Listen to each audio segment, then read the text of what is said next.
And I just want to tell everybody I'm getting back to normal health right now.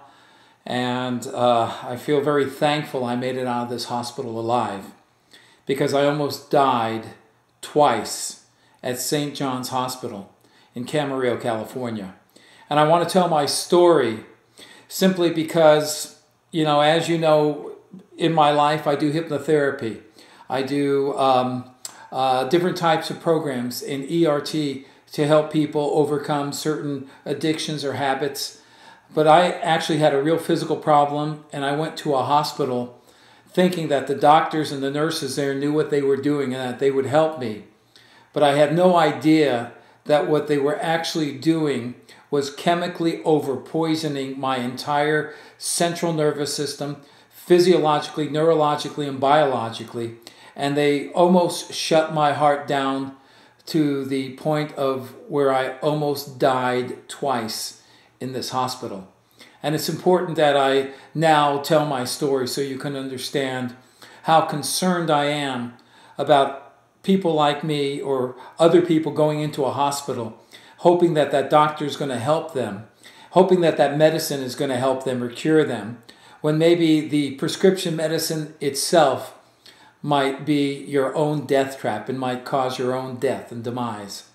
And I am thankful and grateful to my wife, Suzanne, for when I was going through my last major seizure and electrical shutdown of my whole nervous system and body and heart and breathing, that she was able to administer certain words and messages, certain techniques through hypnotherapy and visual imagery that actually helped to regulate my autonomic nervous system and to stop myself from going into complete cardiac arrest.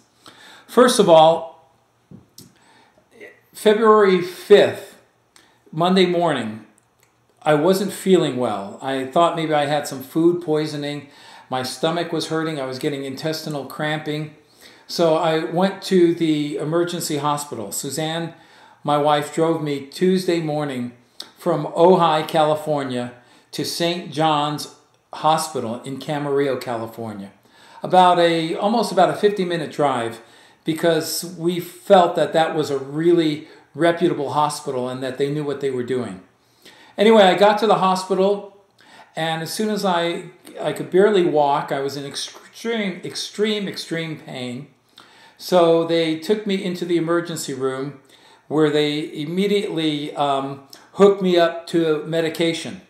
The first medicine that they actually gave me was a very strong painkiller called Dilaudid. That's Dilaudid.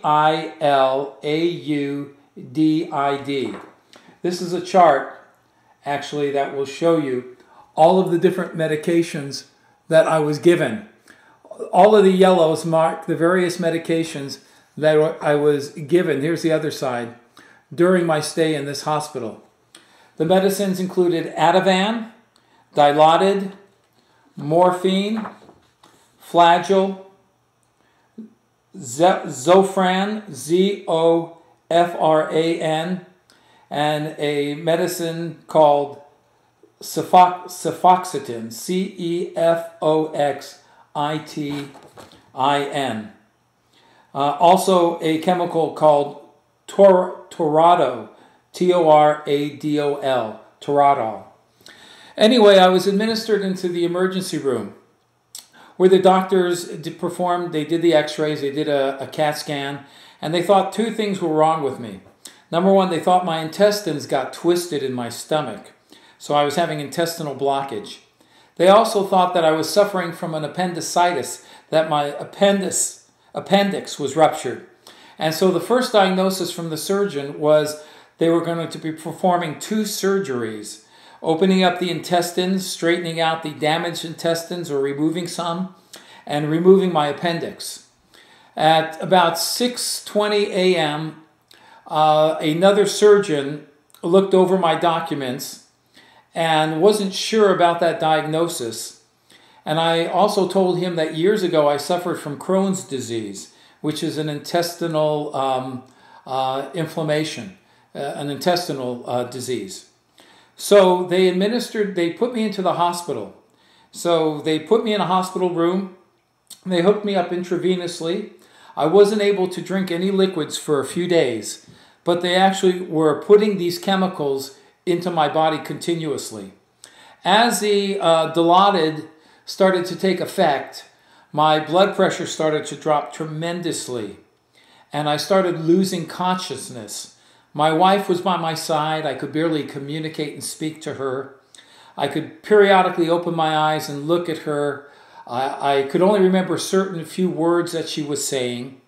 My speech was very slow and very slurred, and I was basically in a state of a very low, state of activity, to the point that my blood pressure was extremely low and dangerous. And I was also on these various other chemicals at the same time. Some chemicals to produce antibiotics, some for nausea, the Dilaudid for pain control, which was 7 times stronger than morphine. And so as my wife was with me throughout the day, I started developing some side effects. One of those was I all of a sudden would start to get a twitch in my hand. It would start to twitch for no reason. And I told my wife that, and so she was holding my hand as we were talking, and she could feel the uncontrolled spastic kind of movement, kind of like someone with Tourette's. And so she got very scared, plus she saw that my whole respiratory system was so slow that she was afraid my heart might stop beating. I think my blood pressure was somewhere around 20, 25 over 35 or 40. It was super, super low. And I was in a state of semi-consciousness, so to speak.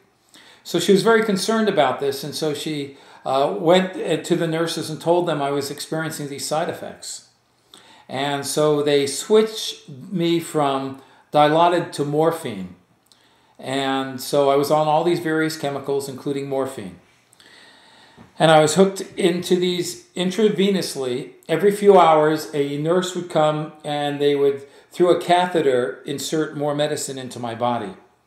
So I had literally 1, 2, 3, 4, 5, 6 different medicines going into my body all at once. So I was in the hospital Tuesday, and again I was very weak because in a state of semi-consciousness. And then Wednesday morning at about 4 o'clock I suffered my first traumatic, what I might call physical shutdown, what I might call convulsion or seizure. And at that time, when that occurred, my entire body started freezing, turning freezing cold. My blood pressure had plummeted, dropped down to extremely low. I started getting uncontrollable muscle spasms. So my entire body was shaking and contorting and flopping back and forth. I was freezing to death. I was suffocating. I couldn't breathe.